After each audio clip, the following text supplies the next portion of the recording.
afternoon and welcome to Teleislas News with the most important news of the day.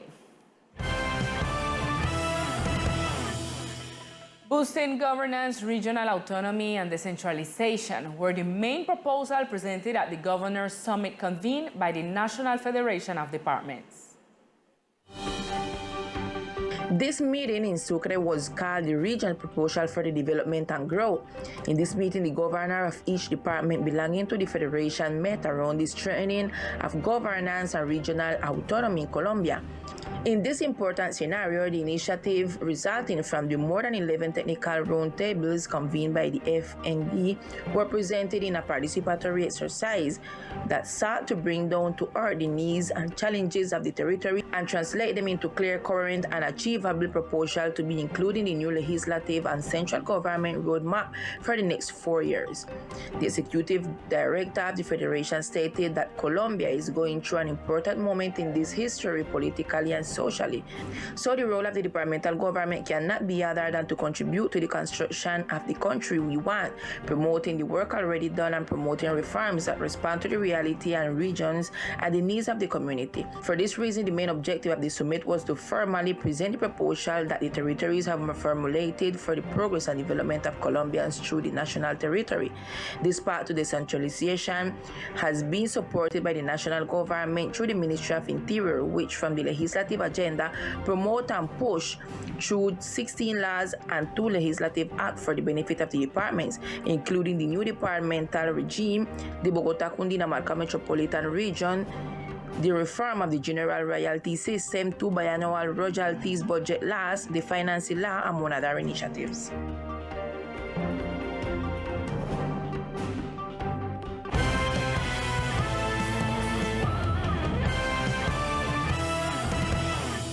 The presence of sargassum in the beaches of San Andres at this time of the year covers a large part of the sea in the southern zone of the island.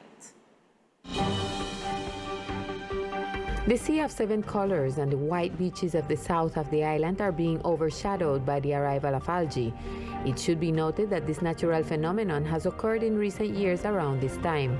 The brown algae of the sargassum genus are causing bad odors and discomfort to visitors.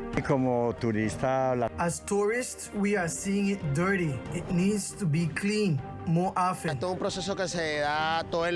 This is a process that takes place throughout the year. It has its stages. Sometimes there are few and sometimes people can't even bathe on the beach because it is full of algae and they pile up. We are the ones who clean and bury these algae. For their part, the tourism providers in this area of the island say that the departmental government should conduct frequent cleaning activities so that these beaches can be kept clean. The government should come and help clean the beach, but they don't come in and do nothing. They don't do nothing. For example, this piece along here where I work, it's me have to clean this because they don't do nothing. I don't see nobody come here. Some consider that balanced teamwork must be achieved to benefit both locals and visitors. We who are here and who really love the beach are always here early sweeping and cleaning these beaches. We really love these beaches. It is noteworthy that the departmental government has initiated cleaning days on the beaches, collecting the algae from the early hours of the morning. And in other news, the first National Congress of the Departmental Finance Secretaries was held in the city of Monteria.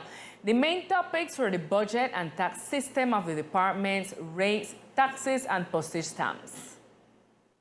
The Department of San Andres participated in the first National Congress of Departmental Finance Secretaries entitled Mission Decentralization, which took place from March 30th to April 1st in the city of Monteria, where several important issues were analyzed, such as the taxes enforced in the different departments.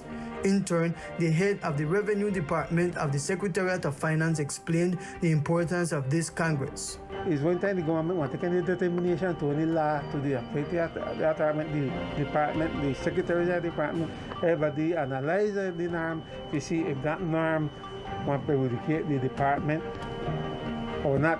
Because it can be, for example, it can be benefit Atlantico, it can benefit Cordoba, but it can no benefit the island.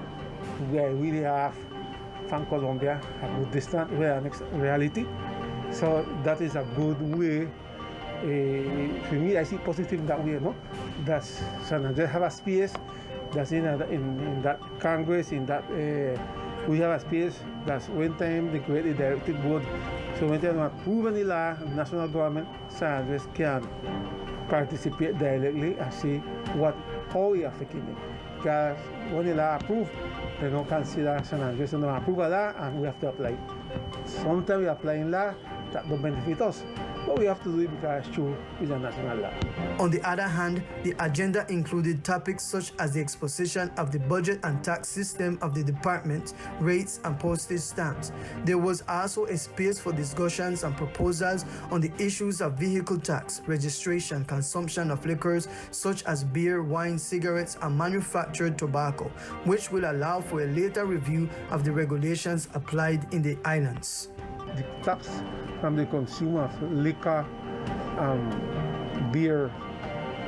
Also, we don't have any here in the island. We don't have any production, like say enterprise that produce this beer and the rum and the wine. What we have here that we receive it here, intern it here, and different enterprises that inscribe here distributed in the island. But they ask the question, like we say, what would be the advantage we have with the rest of the department? The rest of the department, they have more advantage because they produce it. Finally, it should be noted that the creation of a National Council of Finance Secretaries to support the work done by the departments was discussed during the Congress. And the coordination of the Departmental Social State Enterprise Vaccination COVID announced that they have opened a new stage to reinforce the vaccination of young people from 12 to 17 years old. We spoke with the COVID coordinator who expanded the information. We want to continue extending the invitation to the entire community to acquire their first, second, and booster doses of the COVID vaccine. We remind you that we have biologicals available such as Sinovac for children from 3 to 11 years old to initiate or complete their schemes. We have Moderna for young people from 12 to 17 years old for first and second doses. And we have the biological of Pfizer for pregnant mothers and booster for over 18 years old. On what stage is open today, April 4th, the coordinator states. We also want to remind the community that we opened a new stage of 12 through 17 years for boosters 4 months after their second dose. We also remind you that we are at the hospital tent from Monday to Friday from 8 a.m. to 3:30 p.m. and Saturdays and Sundays from 8 a.m. to 1 p.m. People interested in acquiring their vaccinations should only approach the established points with their identification cards as well as their vaccination card.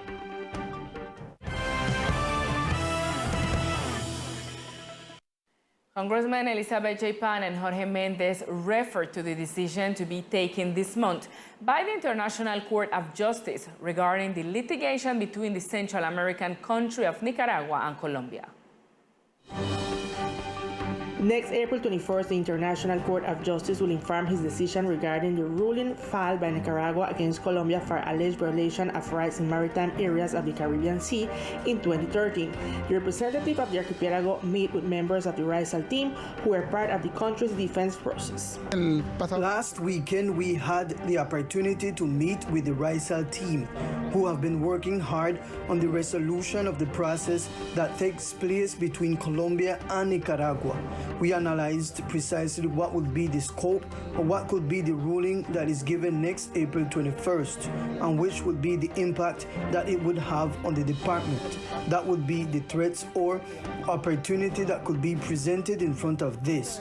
And my position is that we must be optimistic about the great work done by the RISAL team led by Kent Francis, Jesse, Mark Taylor, and Richard Francis, for those professionals who know the history of the islands and know the legacy of the sea. House Representative Elizabeth J. Pan also met with members of the RISAL team to analyze possible seniors for the April 21st decision and indicated that the department should begin to consider diplomatic and economic relations with Nicaragua.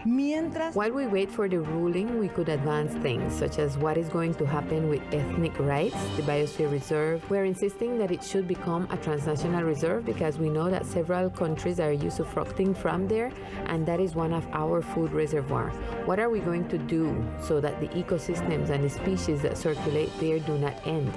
And two, there is the whole border and maritime issue, and another issue is that we have to reach agreements with Nicaragua on trade. The decision of the judges will be known this April 21st, 2022 at the Peace Palace in The Hague at 10 a.m. Dutch time, 3 a.m. Colombian time. The Colombian Foreign Ministry informed that until the ruling is known, the country's legal team will not comment on this matter. And more than 7,050 businesses achieved their business registration renewal on the island. The Chamber of Commerce sees this as a total success. With a total success, the renewal of the commercial registration of businesses for this year was completed. According to the Chamber of Commerce, this was a total success since out of approximately 9,000 companies, more than 7,000 were registered, with the municipality of Fort Providence leading, which represent a great progress. Nosotros venimos desarrollando una serie de estrategias encaminadas. We have been carrying out a series of strategies aimed at achieving our proposed goal.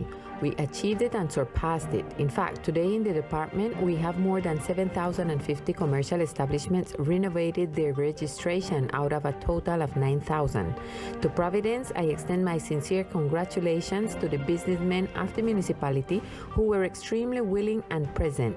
We carried out a renovation of about 90% registrations in the municipality.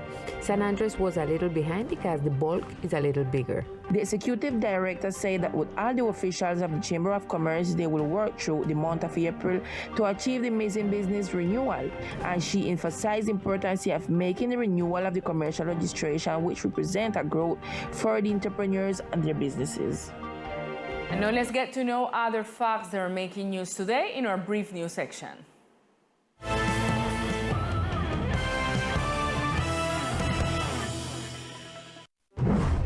The Environmental Protection Group of the National Police, together with the Carolina Corporation, conducted surveillance and control activities at the Gustavo Rojas Pinilla International Airport, verifying the luggage of tourists entering and leaving the island of San Andres to prevent and control illegal trafficking of biodiversity, mitigating with this control activity the factors that put the environmental balance of ecosystems at risk.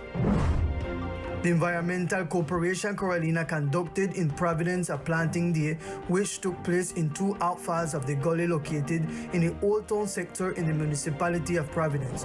During the activity, 50 seedlings of different species were planted with the participation of the National Navy and the community of the sector. #ConserveSeaFlower.